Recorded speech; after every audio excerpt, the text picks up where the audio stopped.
Hey everybody, welcome back to the Carry and Cut YouTube channel. And if you're new here, I sure do appreciate you stopping by and watching. Don't forget to like and subscribe and leave a comment down below. Check out our Instagram at Carry and Cut and our Patreon at Carry and Cut also. All the proceeds from the Patreon are going to go directly back into the YouTube channel to buy new knives, new equipment to hopefully make the quality and the content better for you guys. So today, got something pretty special, really excited for. My wife, Miss Carry and Cut, got me this knife for my birthday. So huge shout out to her. Really do appreciate that, honey. Love you. So we got a new Spyderco PM2 CPMS 45VN, and then one of our good friends and subscribers, Stephen Weigel, sent over these really nice Flytanium Lotus scales for, of course, for our PM2. So we're going to swap those over to it, and the thing is going to be really sweet.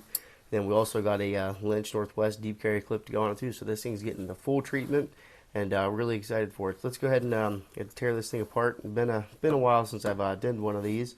I did disassemble my other PM2, the Crewwear one. It's been a good while ago though, so bear with me. Let's go ahead and take this thing apart. We just need, of course, need a T6 for the pocket clip, T8 for the body screws, and then T10 for the pivot. So let's get this clip off here.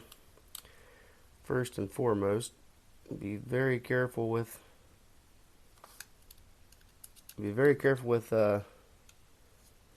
your T6, especially these Spydercos when you first get them when they're brand new. They put this stuff together crazy tight, and they do use Locktite, so definitely want to keep that in the back of your head when you are taking these apart. Make sure you're putting a lot of down pressure, just to get it started. You don't want to strip them, but they definitely do use high quality fasteners at the same time. But you want to make sure you're using good quality tools at least to take them apart. So my tools are pretty affordable and pretty recommendable. So I've never had any issues with these special Amazon drivers that I've bought here, and I've been using them for about a year and a half now. I never had any issues with them. So got the clip off here. Let's go ahead and take the I want to take the front side off first with the actual compression lock side, I guess you could say. So let's go ahead and move on over to our T8. Let's see if we can get this first body screw off here. There it went. So there's one. Let's go ahead and keep this kind of separate, if you will. There's our other one. Simple as simple gets there. They're the same exact size. Get our T10. Let's pop our pivot out. Man, they definitely put the hammer, the Loctite, or something on them. They are. See, there's your Loctite that I was telling you about. They definitely put it to it. So there's going to be our pivot and our two body screws. The body screws are actually the same exact size, so let's go ahead and try to swing this out. They put these barrel spacers, they are seriously tight in there for your lanyard. Kind of a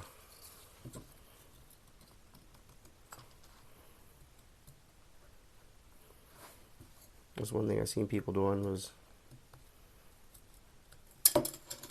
just like that. You run your screwdriver down along that and pops your liner right out of there. So that was pretty good. Didn't crack it, didn't break it, didn't do no sort of crazy stuff like that. So good to know. And now let's see if we can get our actual liner off there.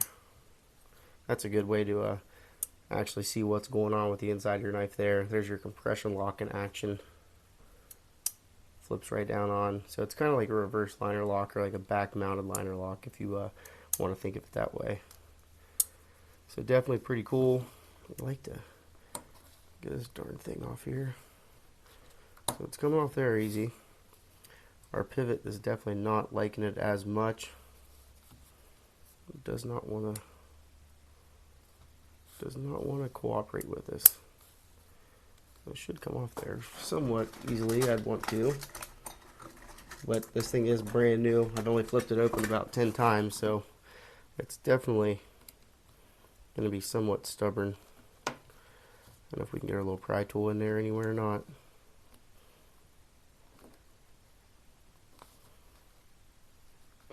There it went. Okay, so there's our actual compression lock side, just like so. And here now we got our blade. Of course, we got our washer right there. These are definitely appear to be the same size, so that's good to know. So let's go ahead and set that off to the side for now. One of our washers. We'll go ahead and get that guy out of there. Alright, now let's go ahead and take our body screws off here first.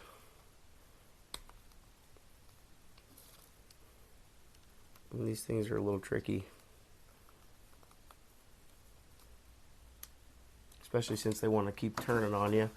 So that's a one, I don't want to say bad thing, but it just definitely does happen when you're working with these Spydercos. There's no actual, definitely want to try to protect your backspacer. What I mean by that, the actual backspacer itself doesn't have like a, you know, how some companies put like the D-shaped pivots in there. You know, the barrel spacers are kind of orientated a certain way to where you have to put them in there at a certain spot for them to, you know, they kind of lock themselves in there, and they don't spin when you go to turn them. That's what I'm trying to get to here. But Spydercos, they do not do that, so it's kind of a pain in the butt, especially the first time. So I'm going to go ahead and get my multi-tool out here. My Leatherman must have left it upstairs, so go ahead and try to put some tape on here. I really don't want to scratch up these new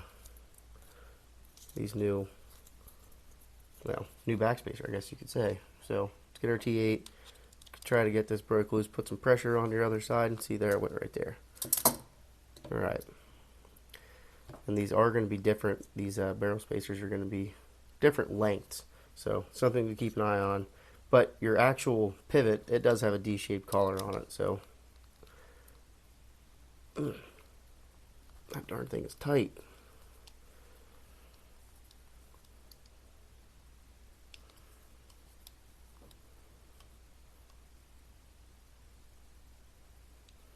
That darn thing's spinning. That darn thing is spinning. There it went. Okay, so there's our other one. So here's a good example. They're not, well, they're different heights too. I think they might be the same circumference or diameter. I think they are kind of the same. But so the longer one's going to go up towards the front, the shorter one's going to be out towards the back. So let's go ahead and put our screws right there together, and they are the same length screws, so that's another good thing to keep in mind. And then we're going to get our T10 back out, and we're going to yank the pivot back out of this thing. When I take the pivot out, you'll see what I was talking about. Man, that thing is severely tight. What in the world? I don't know how I'm going to get that darn thing off there. Ugh. Can't even get a hold of it with my gosh darn screwdriver. Well, let's keep plugging away at it here. At least try to get this washer off here. Easier said than done. Definitely don't want to mar it up anyway, so it's kind of not a good idea to use a steel screwdriver on that. You know, phosphor bronze, copper, whatever you want to say. It's definitely not a very hard material, so you don't want to go messing it up. Maybe we can pop this lanyard tube out though.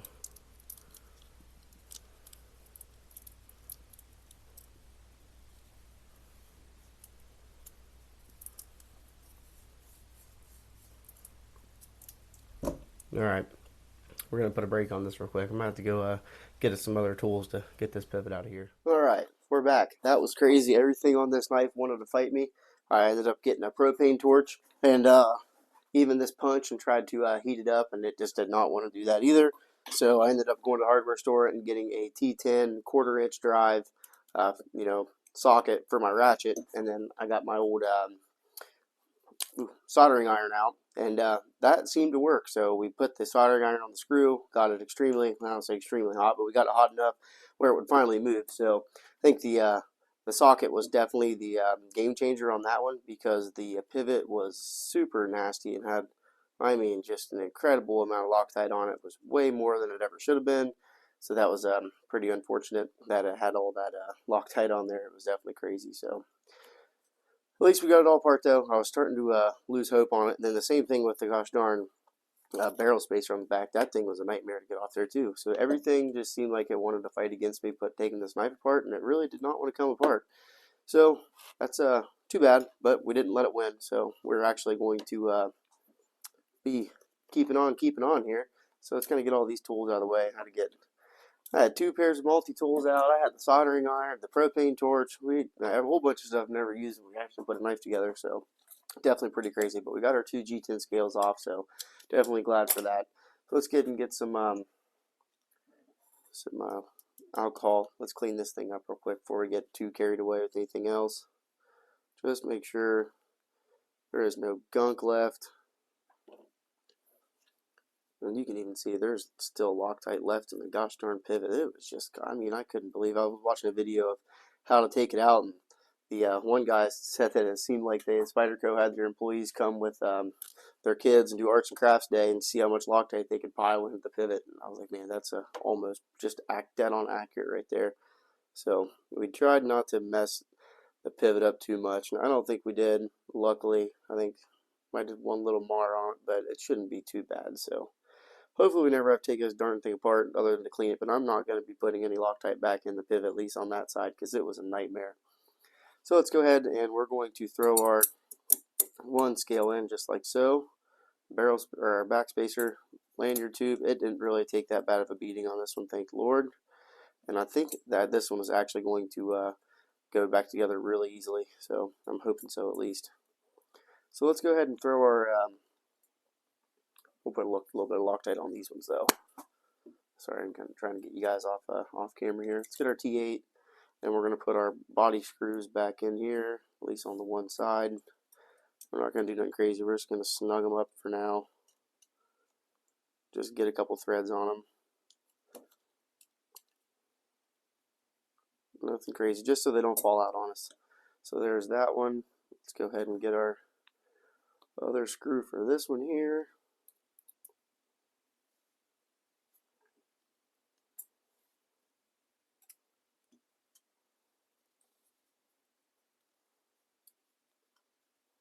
Get him started like so. Yeah, it's going to be sweet looking. So definitely want to give a huge shout out to Steven for sending these scales over for me to have. That is definitely awesome. Love that. These things are going to be cool. Alright, then let's go ahead and drop oil on here. We're going to put our washer down. And this is the one that I was having all the nightmare issues with. So these, of course, the Spyderco, they have a D-shaped pivot right there. So we're going to go ahead and chuck that right down in.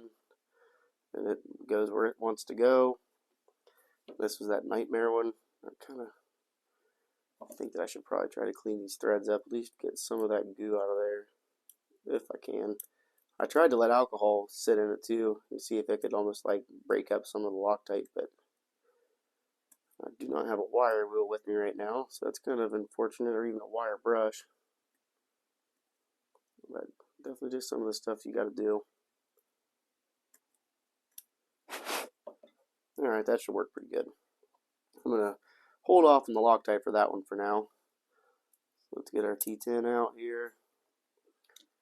I thought I was going to break my darn T10 driver just with I kept turning it and turning it and turning it, and I think it was turning on the inside of the actual handle there, and it was just getting crazy. I thought I was going to break the darn thing or strip the screw out or just something that nobody ever wants to happen. Oh, darn it, you're supposed to put the gosh darn. See, everybody makes mistakes putting this stuff together. Definitely going to need to put the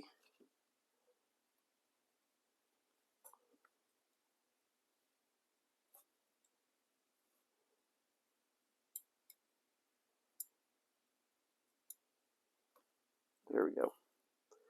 Put that part in there first. You got to have your washer down. Then your washer goes on the other side of the pivot, so it's always, just be careful when you're taking it apart, which way everything's going back together. It definitely does make a difference. Go ahead and wipe that thing up real quick, just like so. Now we can throw a little bit more oil on here.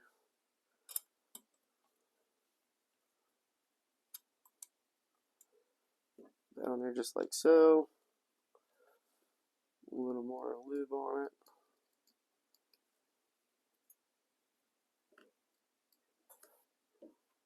Alright.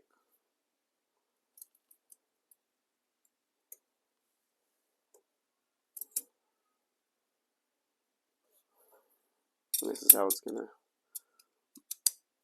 end up there, just like so. So we're going to have to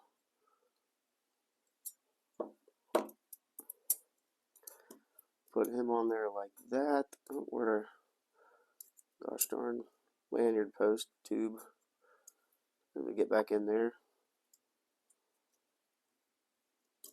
These are definitely not near as press fit as like your, there we go. Not near as tight or, you know, press fit as you want to call it as your other ones would be. I got that wrong.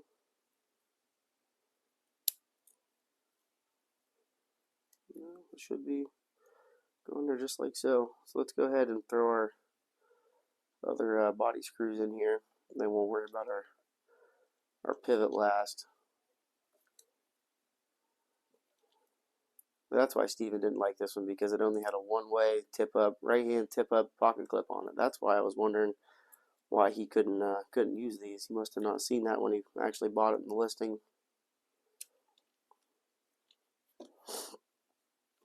Because Steven is he is one of my left-hand buddies, and definitely don't feel sorry for him, but it's kind of crazy that all the stuff they have to go through. It's kind of hard to believe. All right. Ooh, that could have been bad. Almost lost our screw. Of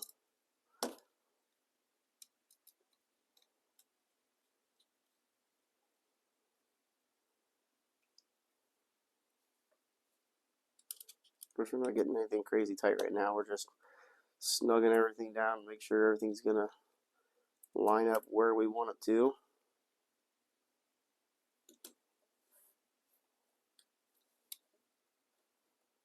We actually got the centering pretty good on that.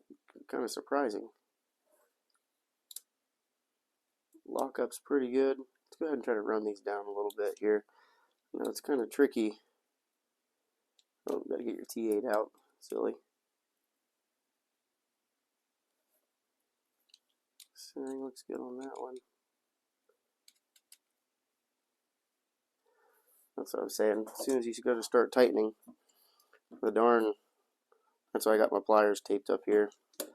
If I can get a hold of it. Try to here.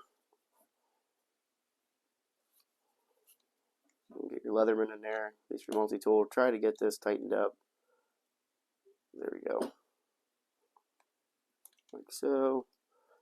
Of course, they don't need to be as tight as they came from the factory. I don't understand why they were that tight. Get this side snugged up there. How about we get this one done? Like so. Check our centering. Definitely looks pretty good. Let's go ahead and get this pivot tightened up a little bit more.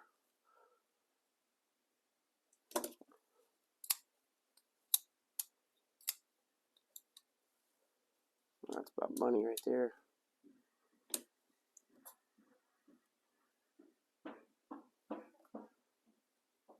I think everything looks pretty good. Blade's nice and centered.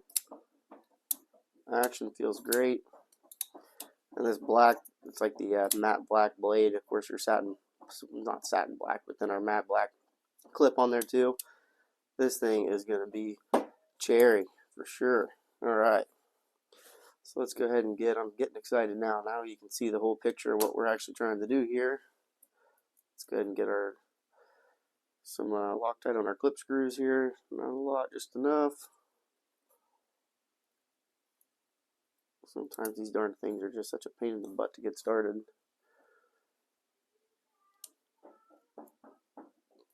Oh. I was really worried about this at first. I thought that I was going to either end up with a strip pivot screw on one side, which I definitely didn't want to happen, or I was going to end up with No, that or a broken bolt, something that would not be good. And my wife literally just gave me this knife yesterday for my birthday, so she would have been very upset with me if I ruined the darn thing already. But we got her figured out for the most part. It's all a learning experience, that's for sure. So if anybody's, don't ever be afraid to take them apart and work on them. I know some are definitely a lot easier than the others. Spyderco likes to go crazy with their Locktite, and I don't think they even want you taking these darn things apart. That's the main gripe that I have. They don't want you to have the freedom of taking these things apart and working on. Which that's one of my favorite things to do, is actually owning the knife and then taking it apart and working on it and switching scales and whatever you want to do to it. I mean, hell, you paid $250 for this thing. Let us be able to use them and enjoy them. Okay, so we got our brass Flytanium scales on there, Lotus scales. We got our deep carry clip from Lynch Northwest. Of course, compression lock. Action seems good. Might need to break in just a little bit more. But reverse flick feels great. Pretty fall shut on the action. Not exactly fall shut, but like I said, this is the first day of even using this knife, so it'll come around for sure. But alright guys, if you have any questions, feel free to ask and leave them in the comment section below, and I'll do my best to answer them. And yeah, till next time. Another little close up here. Really do love that black and brass combo. I think it's sweet. So alright guys, thanks.